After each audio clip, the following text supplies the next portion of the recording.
My name is Daniel Cohen, and up until 3 months ago, I was the head rabbi of Congregation Beth Shalom in New York City. For 40 years, I have been a pillar of my community, a teacher, a guide, a defender of tradition. I had lectured at universities, debated Christian theologians, and authored books that refuted claims about their Messiah. My life was built upon certainty, my faith anchored in generations of scholarship. But certainty is a fragile thing. The night that changed everything started like so many others. It was Yom Kippur, the holiest day in the Jewish calendar, a day when the weight of our sins and prayers for atonement filled the air like incense. Our synagogue was packed. Families, scholars, elders, faces I had known for decades, some since childhood. The atmosphere was solemn yet familiar, the kind of sacred space where faith felt unshakable. I stood before the congregation, wrapped in my white talith, preparing to lead the Kol Nidra prayer, an ancient melody that had echoed through the halls of synagogues for centuries. The words were second nature to me, yet something felt off. As I opened the prayer book, the letters before me blurred and twisted, forming unfamiliar shapes, rearranging themselves into words I had never seen before. I blinked hard, shook my head, tried to steady my breath. This was just exhaustion. Surely, the weight of leadership, of responsibility, of fasting for the past 24 hours. But then came the pain, a searing, unbearable pressure in my chest, like fire spreading through my veins, stealing the breath from my lungs. I grasped the podium, willing my legs to hold me up, but the world around me had begun to slow down. Every detail sharpened. The flicker of candlelight, the murmurs of prayer, the stunned expressions of my congregation as I faltered. From the corner of my eye, I saw my son, Benjamin, rising from his seat, alarm flashing across his face. He was a rabbi too, following in my footsteps. He knew something was terribly wrong. I opened my mouth to reassure him, but the words never came. The pain exploded, radiating outward like a bolt of lightning. And then, silence. I was no longer standing. I was watching my own body collapse onto the bima, the white fabric of my talith spreading around me like a shroud. Watching Benjamin rush forward, his voice cracking as he shouted my name. Watching the panic unfold. Doctors in the congregation rushing to my side, hands pressing against my lifeless form, desperate to bring me back. But I was already somewhere else. The synagogue began to fade, its familiar walls dissolving like mist. A new reality was unfolding before me, vast and infinite, a tunnel of pure consciousness, pulling me forward faster and faster, weightless yet completely aware. And then, light, a brightness unlike anything I had ever seen, unlike anything that could exist in the world I knew. It wasn't just light, it was truth, it was life, it was everything. I was not alone. Something, or someone, was waiting for me on the other side. Special message for you. Before we continue with this incredible journey, I have something special for you. If you want your name and city to be mentioned in our next video, leave a comment below with your name and where you're from. Imagine thousands of people hearing your name. Your moment to shine. Don't forget to like this video and become part of this amazing community. I was weightless, yet more aware than ever before. The light before me was not just seen. It was felt, heard, experienced in a way that defied earthly senses. It was alive, pulsing with an energy that resonated to the very core of my being. I was moving, not walking, not floating, but being drawn deeper into this realm, guided by a force beyond my comprehension. The air, if it could even be called that, was filled with a sound unlike anything I had ever heard before. A shofar blast, but not like those I had heard during Rosh Hashanah. This sound carried weight, meaning eternity. It was as if the sound itself held the fabric of reality together. And then I felt them. I was not alone. Figures began to emerge from the radiant expanse. Beings of pure light, their forms shifting like golden flames, yet unmistakably present. They were neither human nor angel, but something else entirely. The Watchers, I knew them, not from experience, but from scripture. In my years of studying Kabbalah and Torah, I had encountered their descriptions, being sent by God to observe, to record, to witness the unfolding of history. But these were not myths, and I was no longer reading about them in ancient texts. They surrounded me, their presence overwhelming yet strangely comforting. There was no fear, only a sense that I was being brought to witness something profound. Then one of them spoke, though it was not through words. It was through knowing, a message directly imprinted onto my consciousness. You have been called beyond the veil to see what has been hidden, to know what has been concealed, for the time is near. The time for what?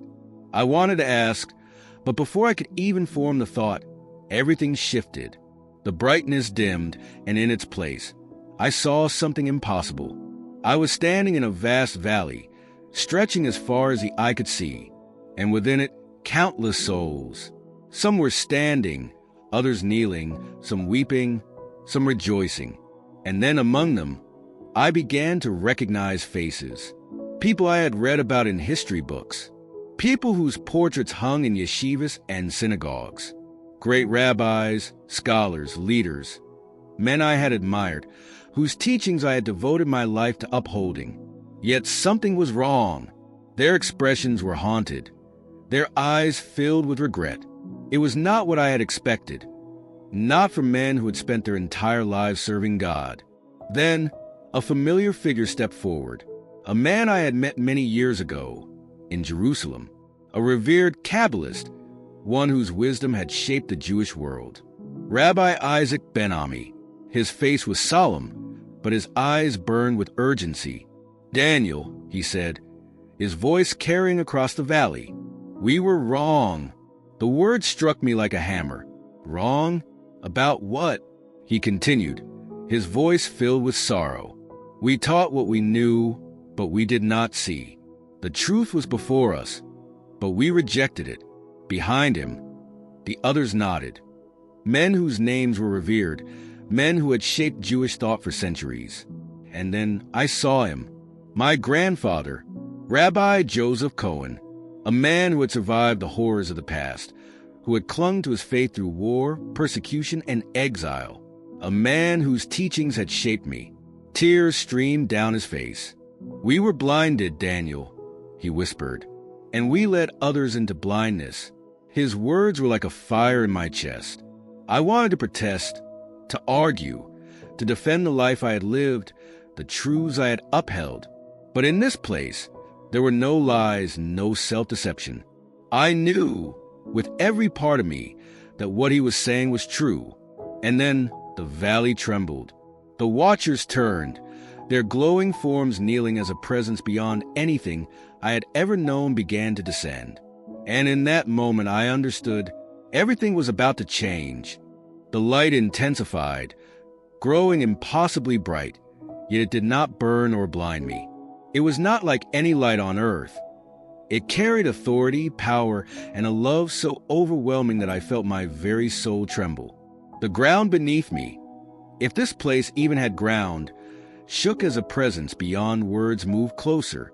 The Watchers, who had once seemed so mighty, fell to their knees, their radiant forms bowing in absolute reverence. The great rabbis and scholars, those whose wisdom had shaped Jewish thought for centuries, covered their faces, unable to withstand the sheer majesty of what was unfolding before us. And then I saw him. At first, I could barely comprehend it. My mind rebelled against the truth my heart already knew. Every fiber of my being fought against what was standing before me, because if this was real, if he was real, then everything I had ever believed, everything I had ever taught was wrong. He was clothed in light, yet I could see him clearly. His face, indescribable in its radiance, was both majestic and deeply familiar. His eyes, I cannot explain them.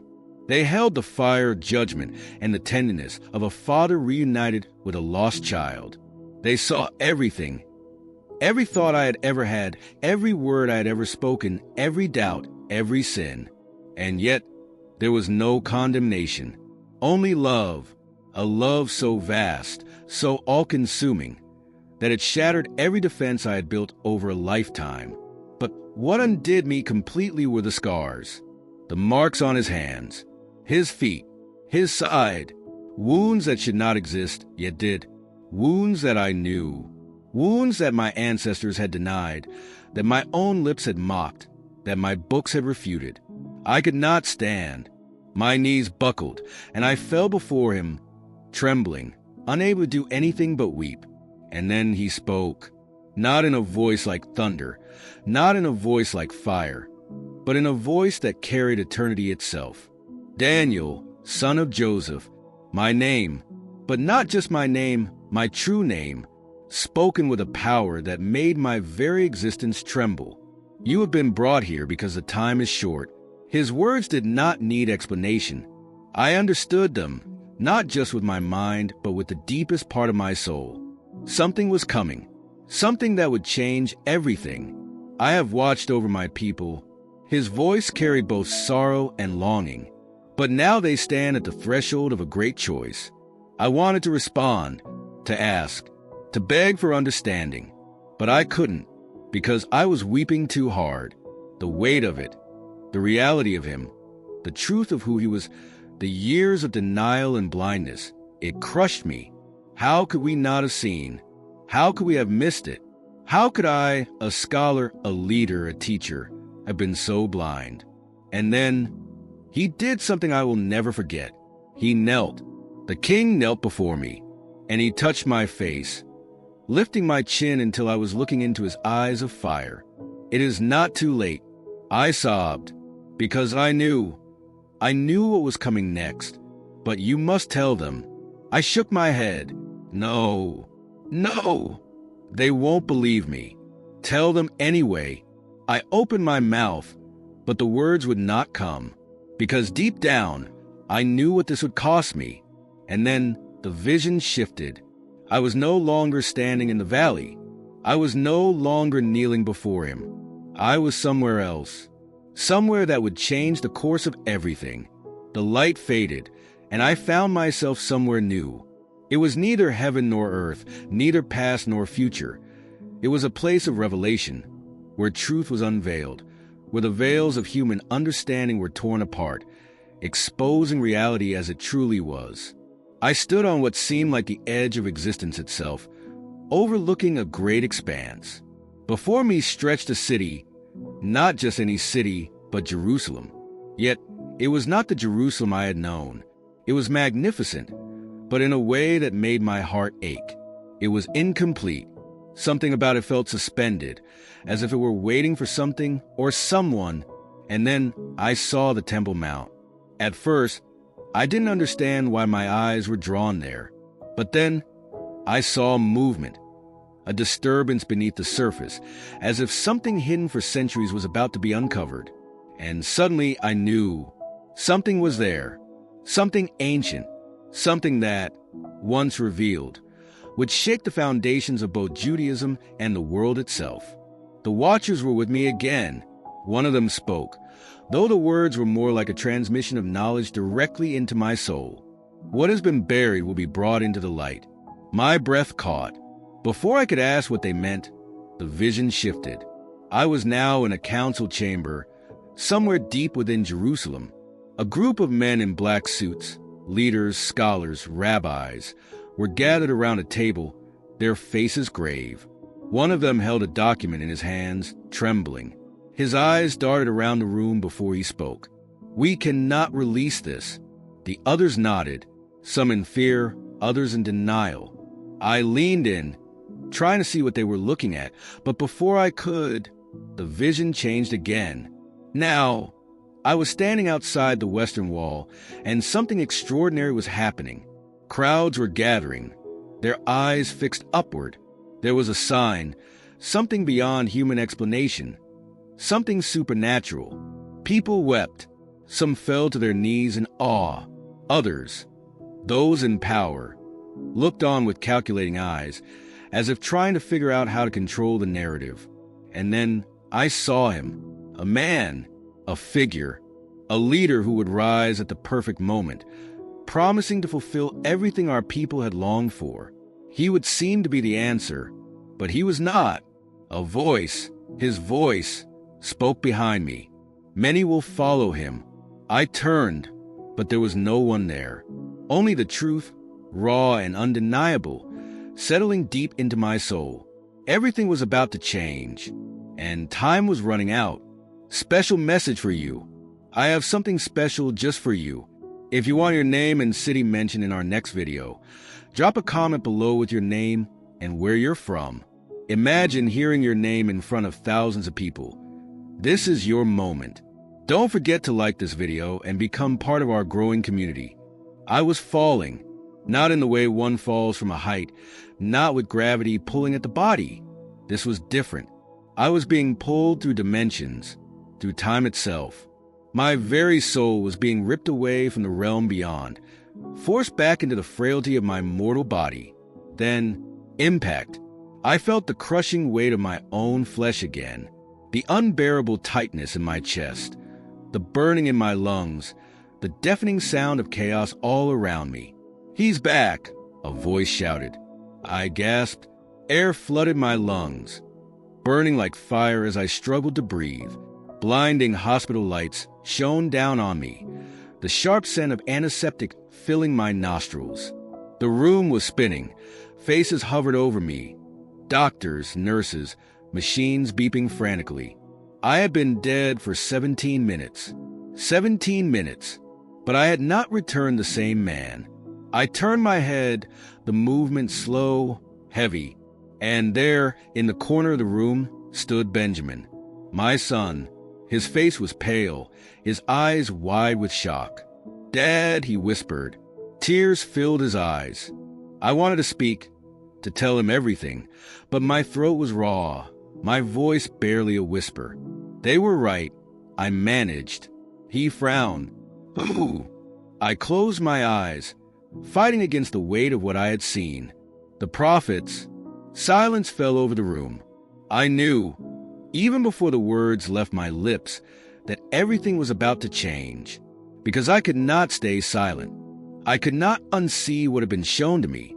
I had been given a mission, and whether the world believed me or not, I had to speak. But I also knew the truth. This would cost me everything. A special request from us to you. We don't make money doing this. We share these stories because we believe in them, because we know they matter. If you've made it this far, it means this story has touched you in some way. So, if you want to support us, please take 2 seconds to hit the like button and subscribe to the channel. It costs nothing, but it means everything to us. This isn't just a channel, it's a community and you are part of it. Let's keep this message alive. The days that followed my return were filled with silence. Not because I had nothing to say, but because I knew no one would believe me. How do you tell your friends, your family, your congregation, that everything you have ever taught them was wrong?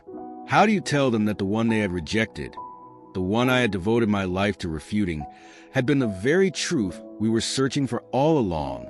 I had no answers, only the weight of the message I had been given. And then the consequences came. My wife, the woman I had loved for 3 decades, left. My colleagues, my friends, the very people who once respected me, turned their backs. My position in the synagogue? Gone. My books, the ones I had written, the ones taught in religious schools, pulled from shelves. I became an outcast, a man without a place, without a people. But I could not regret it, because I had seen him. I had stood before the one we had denied for 2,000 years. I had heard his voice, seen the sorrow in his eyes for his people, for us. And I knew that no matter the cost, I had to warn them. Because the signs were already happening. Because the deception was coming. Because time, our time, was running out. And so, I speak now, to you, to anyone who will listen. I am not asking you to believe me. I am asking you to see for yourself. Open the scriptures. Read them with new eyes. Look at what is happening in the world around you. The prophecies are unfolding, just as they were shown to me. And soon, the choice will be before you as well. I pray you choose wisely. Don't stop here. The next video will change everything. This is just the beginning. If you want to know what happens next, click on the next video appearing on your screen right now. It contains something even more powerful, something that could change your life forever. Don't miss it. Click now. And before you go, don't forget, give this video a like and comment amen below so that the blessings continue to flow in your life.